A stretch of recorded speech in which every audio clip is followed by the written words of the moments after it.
love the most is this microwave. It is an all-in-one. It's a conventional oven, air fryer, and microwave.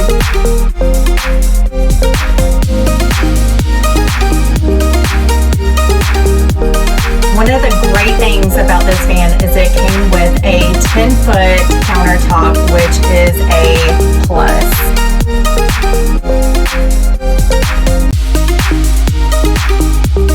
I have to show you this. One of the things that I really needed in here was a full fridge.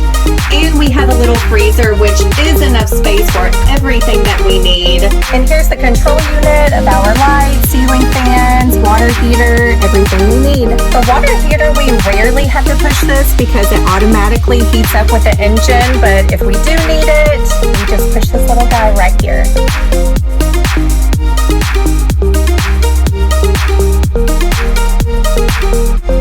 As most of you know, most batteries are in the back of vans, not mine. Mine happens to be right here. So if at any time, if I need to shut it off, it is easy to find, it's in the front, and it is one-time click. One good thing about this custom control panel is it's going to show you the fuel, the wastewater, the fresh water, the propane. All of that data you're going to need is going to be in your control panel.